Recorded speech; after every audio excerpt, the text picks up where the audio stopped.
Yeah, I'm assuming it's gonna catch it. I'm gonna try out some new stuff.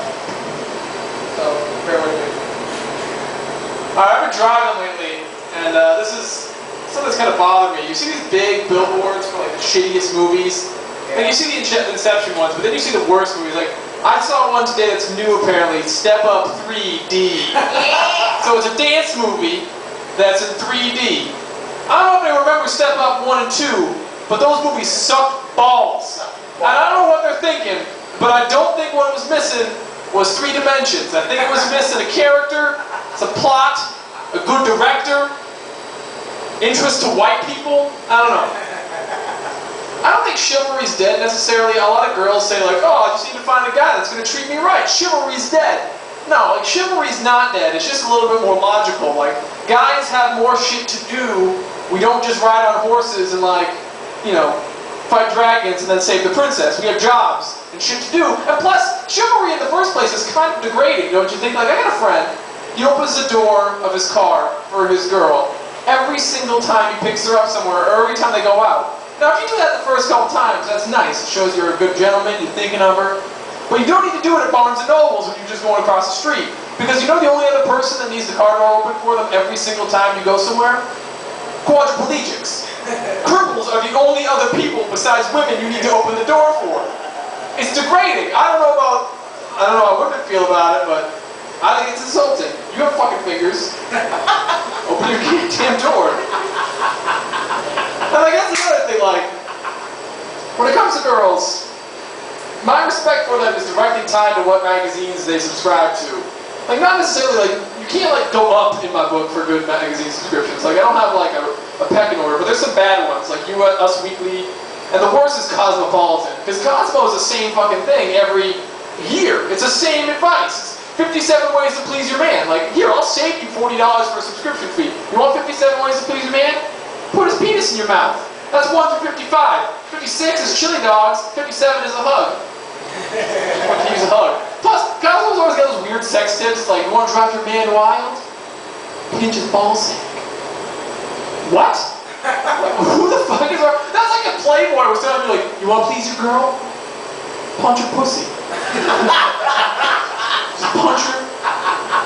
Right in the pussy. I want you to bite her nipple. I want you to bite it off. Like a gumdrop. She'll love you. Surprise her. I feel like I'm realizing more stuff. Like, I'm growing up. It's sad to say, and I'm only 22, but it's a lot older. Like, my best years are definitely behind me. When you can play video games and just like eat mac and cheese. But there's a lot of stuff you realize when you're growing up, like when you hit my age. Like last summer I was working at a shoe store, and these people walk in, like this family, and the mom and dad go off shopping, and the girl's reading Harry Potter, one of the Harry Potter books, and she sits down in this chair we have, and she starts reading it. So I'm being a good salesman, I'm like, she must be bored. I'll go keep her company while her parents shop, and then I can just close the sale. So I go to the girl, I'm like, oh, what you reading? She goes, oh, Harry Potter.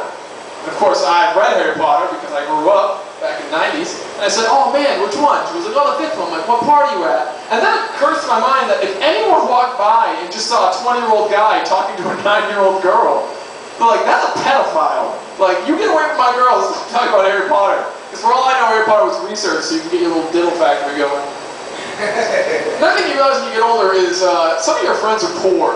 Like, it's sad at that point, because you thought it was cool when you were little and you'd go over and you'd always eat mac and cheese, or you'd always like eat mac and cheese with ketchup and watch reruns of 40-year-old cartoons, and you'd say, oh man, this is so cool, my parents would never let me do that. But then you realize when you get older, like the reason why you're doing that is because they were using food stamps to buy those mac and cheese, and the reason their parents weren't around letting you watch cartoons is because they're drunk. Like, it's sad. You feel bad after that. You don't want to go over to their friend's house. Like, no, come over here. We'll make some steak. Another thing you realize is, you know, like those stores, you see this collection, like, envelopes for, like, kids with cancer, like Little Jacobs had leukemia.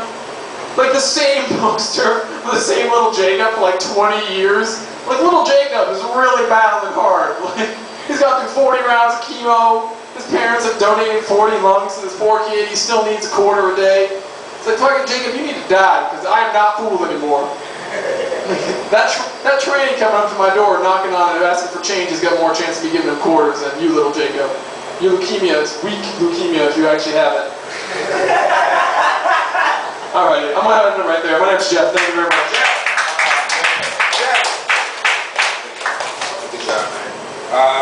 Let's keep it going. My man.